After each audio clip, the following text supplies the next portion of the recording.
notifications. 6. Whoa. What do you think the marketplace is? Hey, good morning. This is Doug Pinter on Daily Energy with our good friend Jeff Bach with Bach Attorney at Law. How are you this morning? I'm doing well, Doug. Yeah, I know you are. Yeah. Let's just dive right into it. Go. Michigan Let's go, yeah. last night. You've got to be kidding me. The Wolverines put up one shy of the century mark. I know we were talking a little bit before coming on air about how they had some wide open shots and that. I assume you watched every second of that game last night? The long story short, Doug, is the place I went had the Loyola game on, and it was one of those contentious things. So I got to only watch about 20 minutes of it. But after that Saturday game gave me a heart attack up until like right at the last second. It was kind of one of those where I was happy just to look at the score, make sure they were still up 25, look at it again, 5 minutes, still up 25. Just relax, nice and easy. Don't get me going. Why are you doing this the blood to me? pressure up, just relax. Do you know I had Houston? Yeah, last second shot. Houston would only had to beat A&M and then Florida State, and they would have been in the Final Four. That probably would have made you a lot of money, right, Doug? Well, a lot of money? If we Retirement were gambling, time. Oh, right. It's right. all for fun. That's a good point. And, Texas A&M, that would have been a terrible purchase. You know what I'm saying? That's a good point. I mean, really they got terrible. blown out. If you were playing for money. Hypothetically. Yeah. Hypothetically speaking. We just IOUs and things of that nature. So, hey, this morning we're going to cover a little bit about wills and powers of attorney. We have Cubs. We have Cardinals. Baseball kicks off in 6 days? How many? 6, I believe. Friday, isn't it? Is it really? 7. So that'd be 7. What day is it today? Well, our show is off to another fabulous start. We're derailed early. Hey, I do want to bring attention. We have Cerebral Palsy month, and a good friend of mine, Rocco, the boss man, has come out to Anytime Fitness. I appreciate you and your company getting involved, helping out Rocco. Rocco has cerebral palsy, and he's just a joy to be around. If you want to learn more about Rocco and his story, you could go to thefront9foundation.com, and right on the homepage, we have some information, a nice video that Pat Clark put together, our commercial. And we have lots of businesses getting behind this. Bradley Braves, Chicago Cubs, the Cardinals, Tennessee Titans, you, myself. So if you're a local business owner out there in Peoria and you'd like to get involved in making a change in this young man's life, positive impact, he's hysterical. So I am sure you'll steal some of his jokes when he's in your office. But I do appreciate you offering to bring him in just for a half hour and spend some time with this young guy. Absolutely, Doug. So that's awfully nice of you, Jeff. I know you're busy, too, with Critton Centers. Yep. I know typically you were on the board there for a while, correct? I still am, actually. Oh, you still are? So do you want to, is there anything upcoming? I know typically I see a lot of things over the holidays. Right. The Christmas tree, I think, is a big one. Anything new and exciting going on at Critton Centers? On April 2nd, they're going to have I think it's called Circle of Hands, and that's kind of they also plant the community garden then. So all the kids get together, the mayor shows up and speaks, stuff like that. It's Monday, April 2nd in the morning, I think from about 9 to noon. Obviously, there's more details on the website. I did want to mention that I thought it was really smart to hitch yourself to Rocco because that's the only way you're going to win that sock contest, right? If you didn't have Rocco's backing, I mean, it would be 100% to 0, Doug loses. Right. All right. So what Jeff is talking about, it would have been on Wednesday, was World's Down Syndrome Day. And, people were wearing mismatched socks to bring awareness. And my buddy Rocco had on his different colored socks. So I thought the gang at Anytime Fitness, I made a little challenge amongst the group. I had some chicken socks and my cat mask wrestling socks on. I like that. That's a good one. And I put a challenge out there. Well, of course, Rocco and I are longtime teammates. That's true. And we just wiped the floor. It was all you. I mean, mostly. No, it's not all at all. Rocco. Right, correct. Rocco brought in, I think, about 5,000 views on his picture. So, Rocco, you keep educating the public out there, my friend. It was still hard for me. I was like, oh. Did you vote for us? Or did you vote for this? No, I voted for Rocco. I'll just say that. How about that? I voted for Rocco. Rocco appreciates your exactly. Vote for Rocco out there. So, hey, a little bit, let's get hopping into the NCAA tournament. Yep. On the way down, ESPN, everyone's talking about how this is the craziest NCAA tournament. I think we've seen long shots make runs in the tournament. Bradley a few years ago got to the Sweet 16. Bradley, Loyola's last loss was to Bradley. I've been hearing a lot about that. Loyola, Chicago, looks pretty impressive. What's your biggest upset besides the number 1 seed, Virginia, who hypothetically I may have drawn in some sort of fun event, another Calcutta thing. Another hypothetical money. Yeah, totally hypothetical. Totally. But of all the years, 4-1 to get beat by 16. True. That's true. Now I have that story forever. What's your thoughts on the NCAA tournament? No, I mean, it's been a lot of fun. Obviously, I think the difference this year is that you don't usually see so much carnage concentrated on one side of the bracket, right? Usually there'll be like an 11 seed or a 12 seed or somebody will make a run, but then there's somebody waiting in the wings, like one of those big bad Villanova Duke teams just ready to kind of say, thanks for playing, guys, but This is the end of it. I mean, on the left side of the bracket right now, there's a 3 seed, there's a 9 seed, there's an 8 seed, and there's an 11 seed. Totals up to 32 or something on that left side. Either Loyola, an 11 seed, or Kansas State, Bruce Weber, one of those teams is going to go to the Final Four. I mean, it's something, right? Hypothetically, there was someone that may have purchased Florida State for $15 in a Calcutta. They got to be grinning ear to ear. Probably my neighbor. You would think if they were playing for hypothetical money. Yeah. Good for them. Yeah, it is. I'm happy for them. And you know what? Ratings are way up over these dogs just running through the tournament, and then the Final Four ratings are up across the board, start to finish or Loyola to current. Yeah, Loyola looked great last night. I enjoy watching these programs. One thing it tells me is there's hope for other programs. I think these programs getting the national television time helps them recruit more people. I mean, if you look at Oklahoma, what Trae Young did for that program, all the TV time, you got to assume, or I would assume that, hey, that's a fancy cup. I would assume that there's more people now interested in going to Oklahoma with all these games docked. Little fun tip for you. So last night, let's run through the scores. Kansas State down Kentucky 61-58. Loyola Chicago with the big 1-point win over Nevada. Texas A&M was down by Michigan 99-72. Wasn't even a ball game.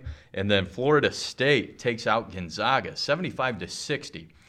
The thing that amazes me are these wins throughout the tournament are not just I mean, we've had some 1- and 2-point games, but a lot of these games are 10 to 20-point blowouts. No, I mean you go back to last weekend. I mean, that Texas A&M North Carolina game. I mean, they laid the wood on North Carolina. I mean, beat them by 20, and it wasn't close the entire second half. I mean, and then you got Cincinnati giving up a 20-point lead to my Nevada Wolfpack that I pulled for actual hypothetical money at your at Anytime Fitness. I mean, I was 2 away from getting a free personal training session. 2 more wins for my Nevada Wolfpack. Well, and you're always in training at my place. That's true. I know. I could use it, right? We'll want to step that up at least 1 more day per week. I'd say probably 2. Well, yeah, anyway. So Florida State, Florida State, Michigan, Loyola, Chicago, and Kansas State all advance on. Now tonight we have West Virginia, Villanova. Villanova's -4.5. Your thoughts on that game? I mean, it's just like I was looking this morning. It's just a good slate of games tonight. It's going to be impressive. West Virginia point guards, the 2 guys that run their point, I think they're 12-year seniors there. Their defense is unbelievable. Villanova's got they've been there before. Right. They've done it. I think it'll be a lot closer than 4.5. I think it'll come down to last possession or 2. Texas Tech and Purdue. Purdue -2. Who you have in that one? Man, that's a tough one, huh? Just because without Haas, that's kind of the way they're used to playing. But is it Ham? Is it Ham is the guy's name? Harms. No, I mean, I took Purdue going a pretty long way. I mean, I just really liked what I saw from them this year. And they got that end of the season, not swoon, but they weren't playing quite as well as they were in January. I just it was one of those where you get, Big Ten play, just grind it out, right? Then you get in the tournament, you get like different teams that you haven't seen before that don't know, your style as well, and I like Purdue. With the big guy going down, they put that brace on. NCAA officials ruled that non-conforming to the rules. So the engineers over in Purdue are actually developing a brace that'll pass NCAA guidelines for him to wear. But, with the broken elbow or the shattered elbow, whatever the case may be, it sounds painful. I saw him getting ready to shoot free throws, and when he got to about 90, I mean, you could just see. Like this guy. I mean, if it wasn't a shooting hand, I guess you could imagine doing it. But, man, with the shooting hand, that just... And, people will be Oh yeah, gunning for it, not on purpose, setting but screens, yeah, things exactly. of that nature. That reminds me of the old Stockton Malone. Stockton was such a dirty player. Not that I hang on to things long. He just retired in '88. I mean, if I set a pick, I could probably put my head right on Haas's elbow. What do you think, right? Yeah. Oh, Like just headbutt the elbow. take him out. I'd probably have to jump up, like. Oh, well, definitely. Yeah, And a running start Yeah, to exactly. that. But I do think, if I were him, I would probably sit out. To be honest, if he falls on that elbow again, that's long-term damage. And then what's that do to his NBA career? Because this guy is going to the NBA. I think I saw they've already ruled him out. Yeah. I mean, they did design that brace, and there was a picture of it on Twitter and yada yada. But I think I think it's one of those where Painter is going to be the big guy or the better guy and say no, you can't play, and so it doesn't come down to Haas's choice, right? Haas wants to play, he's going to tell everybody he wants to play, and I'm sure he does. But Painter's thinking, Painter's got his best interest in mind and going to say no, you can't. I'll say one thing. This past week, Howard had 30 rebounds. Yeah, I saw that. Oof. I mean, this guy, he is the largest individual I've ever seen in person. His shoulders, honestly, he could not walk straight through that doorway. He would have to turn sideways. He's a very big man. But I could see this young guy for Purdue really leaving an imprint in the NBA right away, making a major impact on a team. Yeah. No, I mean, there's always room for people that are 7'2", with skilled, can play basketball, right? Yeah. Hey, we'll come back. We'll cover the last two games of the evening. We have a little bit of NBA and some injuries to run through. Golden State, geez, the whole team seems to be on the bench. But we're going to talk a little bit about Kawhi Leonard and the heated debate. But, Jeff, let's talk a little bit about wills and powers of attorney. I know we've spoken about this before. I'm a testament. I'll give you a good testimonial here. I called my good friend Jeff, went down to his office, visited with he and his staff for about 30, 40 minutes. Just kind of went through some of the things that I wanted to make sure my kids were passed down. Brady, I want to give him all my watches that aren't working and baseball cards that are bent, all the good stuff. Well, he said as long as you don't give him your jump shot, he's good, right? Jeez. Mike, get ready to hit the mute button. This is going to get ugly. But yeah, so came down, we walked through that very simple process, gave a signature, wife stopped down, she signed off, and real clean. So how's business going? What's the easiest way people could get on your books, come down, and talk about wills and powers of attorney? I mean, most of the stuff we talk about is kind of, not necessarily unpleasant, but kind of the kind of things you hope don't happen, right? Obviously you hope nobody knows involved in a crime. You hope nobody gets divorced or anything like that, right? You hope you're not involved in a car accident or hurt at work. Everybody needs a will. I mean, and it's kind of one of those things where it's about the, it's the part I really like because I'm helping people, plan for the future and take care of their family and make sure that if something does happen to them, that their family's protected. So, no, if anybody has any questions, it's pretty easy to find me on email, phone, Facebook, whatever, and I'm happy to talk to anybody, talk them through the process.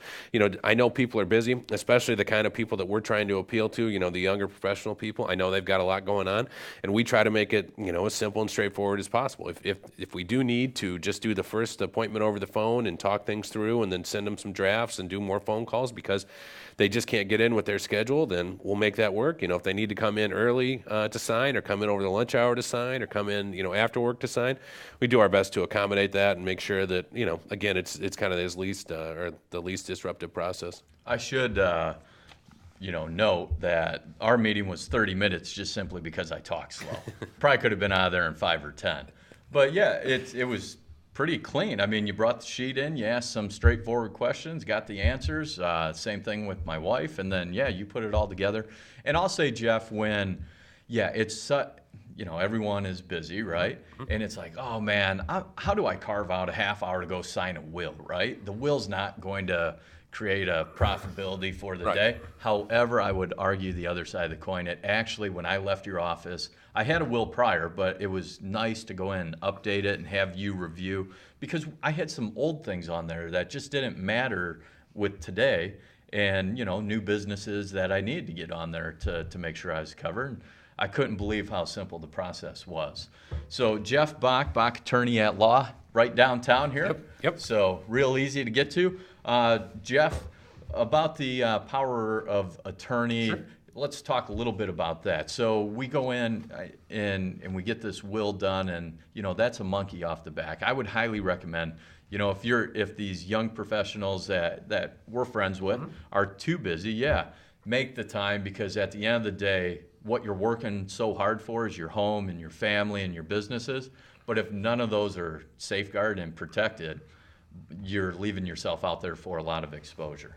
Yeah, it goes back to, of course, what I was just touching on about, unpleasant things. Unfortunately, it is related to unpleasant things, where if you do have something where you're incapacitated and you're not able to make decisions for yourself, you want somebody to be able to make decisions for your health care and your property. The main thing, of course, the health care one, I mean, everybody, I guess 15, 20 years ago, everybody remembers the people that were on life support, the big fights about taking them off life support, leaving them on life support. If you have a health care power of attorney, there's no fight, right? That you've designated in there who you want to make that decision, whether it be your agent, usually husband or wife. I put nobody. Exactly. Don't ever pull the plug, ever. Everyone would be anxious. And then, the other one, of course, is the property power of attorney. So, if for example, your wife's not on like a business account or something, then now that she's got the power of attorney, if you are incapacitated, she can take over the business for you. Now, if everything is fully integrated, then it's really more of the idea that, if you wanted to sell a car or a house or something, when joint tenancy, you need 2 signatures. But again, all these things are protection, right? The will is protection in case something happens to you and you're no longer here. The power of attorney is protection in case you're incapacitated and you are here, but you're not able to make decisions for yourself. And again, it protects you and your family. So I know you and I joke around a lot, but in all seriousness, one of the major reasons I got the will was to protect my assets and to make sure it's passed down to my kids. But also this power of attorney, I don't want certain people put in an awkward position if that decision ever has to be made. One, I think that's unfair to them. And then 2, it's, I've been able to talk to my wife about, my thoughts on if I've had a brain injury or something of that nature, on what to do and how to do it, all that good stuff. So it just gives me a solid peace of mind. I know my wife, it was hard getting her in there to sign, but as soon as she came home, she's like, I should have done that sooner, finalize that off. So in all seriousness, this is something that if you're out there and you're listening to this at work, take a half hour, give Jeff a call. See about getting on his books. He'll make it simple, clean, and at the end of the day, you'll have a peace of mind knowing that everything you're working hard for is protected, not being exposed out there. Jeff Bach, attorney at law. Let's cover these last couple games here tonight. All right. Couple games. I'm a big Duke fan. I know. I'm a big Duke fan. It's zone on zone, huh? Duke minus 11.5 against that's crazy, Syracuse. right? Everyone's saying Syracuse. Can't believe it, but man, that Syracuse has been here. They've done this before. But man, that offense is hard to watch, huh? I mean, they are good on defense, and I don't think a lot of teams see zone on a regular basis. So when they encounter it, it's kind of weird. Yeah. But man, watching them on offense is tough. I mean, they are not I'll good. be surprised if they put up more than 50 tonight. I mean, really, they are bad on offense. But I mean, I think they gave up something like almost 30 offensive rebounds to Michigan State and still won. I mean, that zone is, again, if you don't have a strategy going in to combat it, and if you don't have somebody who can make good decisions out of the high post, I mean, it's tough. Well, we got Berkeley, right? He's going to be an NBA star. For Duke, he'll probably pop up on the free throw line. Bagley? Yeah, that's what I meant. What did I say? Berkeley? Very close. Jeff, this is why I love having you on the show. I get the name just off enough to where you can correct me. Yep, I'm on it. You're such a professional. I I appreciate do my you best, always Doug. being Yep. prepared for Always, this show. always, Doug, and I'm the big Duke fan. Tells you how much I get to watch him.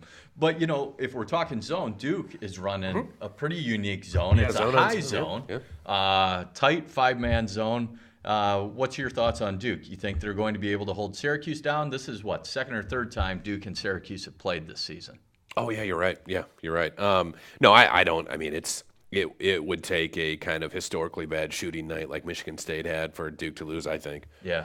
I think Duke may come out playing a little man-to-man at first, build the lead, go zone, save some energy, sub some people in and out. I'm hoping Duke pulls this one out, because if they don't, I'm canceling the show. We'll never be on again. Oh, no. And I'm never coming out of my house again.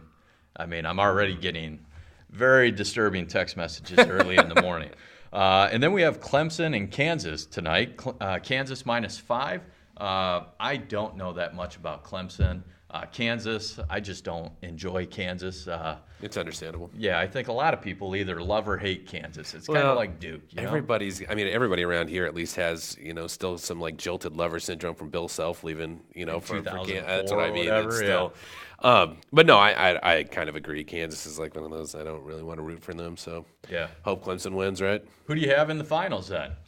Obviously I'm taking Michigan, and then those Elite Eight games should be good, right? It's going to be unbelievable. The whole left side of my bracket is just Duke, totally chopped. everybody is, right? Yeah. Anybody who had this Elite Eight, deserves a prize, right? Mike, can you get a close-up of this? Yep. Just give everyone some video. Duke. You got that?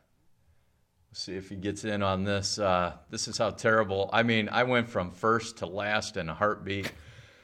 It's kind of, I don't know. So you got Michigan going to the finals. Who else? But that's what I was going to say. Like, if the seeds hold out, it's going to be Purdue, Villanova, and Duke, Kansas. Those are going to be some great games, right? Should be good. I don't know. I don't want to say it, but probably Duke. I think it'll be Duke, Michigan. Prevail. I actually hope Villanova wins it because hypothetically, I may have purchased them. In chore money Yeah, just fun stuff. Yes, and Anytime Fitness bucks. Yeah, so let's talk a little bit more about Michigan's game last night. We were talking, they put up 99. They shot 61.9 percentage from the floor. That's the best in the NCAA tournament since '88.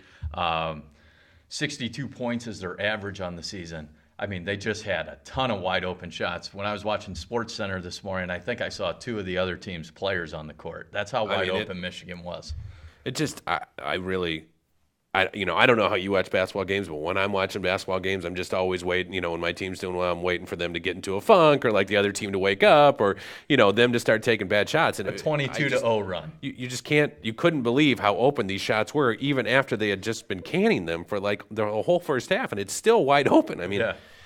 It was something. It was enjoyable. That tells you about the speed of Michigan as well. I think that's a little underrated. Everybody on Michigan's team, except for three guys, put points on the board. Wagner had 21 points, and how do you pronounce this other gentleman? Abdur-Rahman. Yeah, 24 points, 7 assists, and 5 rebounds. So Michigan moving on. Should be some good games. Let's talk a little bit about the NBA. I know the NBA playoffs is coming down to a tight race. There's a lot of teams, half game, game out. Toronto's leading the division, followed by the Celtics. Cavs have moved up to third place. Cavs came back from a major deficit the other night, and LeBron and everyone. I think as much as I bang on LeBron, that was a heck of a comeback that he and the Cavs put on.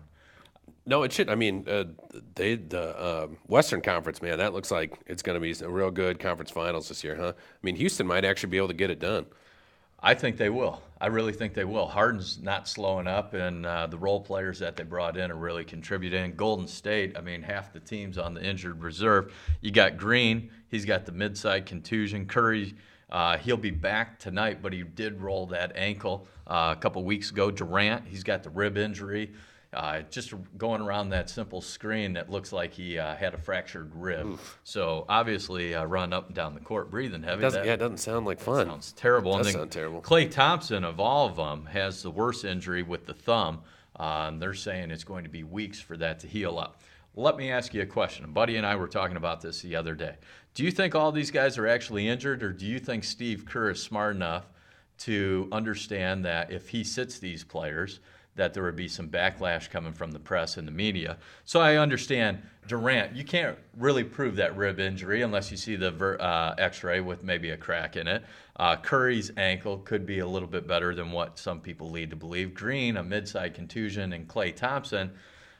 What's your thoughts on that? There's a lot of debate going around about these teams tanking it. All right, so 2 years ago, that was when they went all out to get the regular season wins record, lost to the Cavs, when they were up 3-1, right? So last year, I think they learned their lesson from that. We're not going to go all out in the regular season. We're going to get to the playoffs. We're going to be healthy. We're going to be rested. I guess, I don't know, right? It's like, do you value home court advantage more? Because, they're not going to – I think they're 5 games behind the Rockets right now, and they're not going to have home court advantage in the Western Conference, assuming the seeds hold up. Do you value that more? Or do you value having everybody rested and ready to go? So I suspect it's a little of both, right? Yeah. Where the guys probably are hurt, but it's one of those where, are you hurt or injured? Like if it was Game 7 of the NBA Finals, they'd probably all be out there, right? Yeah, I would agree with that. That's a good point.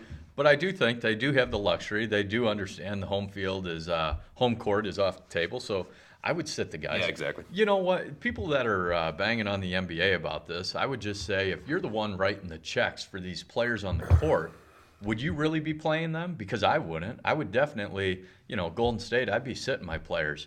And if the season ticket holders were getting upset, because I'm sure their ticket prices have gone up since they won the championship, I would say, look, are we trying to win another championship, or are we trying to win one game out of the season? Things are locked down for Golden State. Over in that conference, you got Houston leading it, Golden State. Trailblazers are making a late push. They've just kind of been there all season. I know, it's so weird. OKC's really stepped up their game the last 2 weeks. Really impressed with that. And then Pelicans and Spurs. Spurs just had an in-house meeting with Kawhi Leonard. Things got extremely heated. Team wants him back, but Kawhi says not this year. It's so like un-Spurs, right? I mean, the Spurs are, like the model of, we're a team and we all play together and we don't mouth off. We don't give you anything to talk about other than what we show on the court. And just so weird to see him have those kind of problems. I don't think Kawhi Leonard will suit back up in a Spurs jersey. I think he's pretty upset with the organization. I think there's more money on the table out there. You just wonder, we're not hearing the whole story. I just wonder what the story actually is, right? I mean, is he just not confident in like their medical doctors? I mean, he trusts his own doctor, or so sources he's scared, or sources were saying it was treated by in-house people, and then he wanted to go out of house. Right. But that's what I mean. So. Yeah, anyway. I just think he's stalling, waiting for the year to get over. I think it'll be an ugly separation. The Spurs, though, they'll bounce back. They always do. They got Pop running the show over there, so I think they'll still be sitting all right. Jeff Bach, Bach attorney at law. We covered a little bit about powers of attorney and wills a little bit earlier. Jeff, what's the office number and the website people could go to if they wanted to reach out to you and get on your book? Absolutely. The office number is 309-673-0100, and then the office website is bachlawpeoria.com. I can be reached by email at jeff@bachlawpeoria.com, BACHLAWPEORIA.com. Nice. So what do you got slated for this weekend? You watching games? You getting ready for your Cardinals? We didn't even really get over to the Cardinals, so tune into the next show when I got Stanley Steamer on. We're going to cover a little bit about Cubs and Cards. I know hot takes. It gets too heated here. Jake Turner, we love hearing you. We love hearing from you as well. And Blake out there, good to see you this morning, Blake. Thanks for watching, Blake. You're looking pretty dapper this morning. Oh, thanks, Doug. Well, got to compete with you. It's tough, as you know. Well, I dressed up because I knew you were coming. Yeah, that's a good point. Hope everyone had a safe St. Patty's Day. A special thanks to my guest, Jeff Bach with Bach Attorney at Law in studio. If you're tuning in a little late, get back. We covered powers of attorney and wills, as well as derailed about 1 minute into the show again. So, Jeff, thanks for coming on, and have a good weekend. Thanks, Doug. All right, see ya. PeoriaLife.com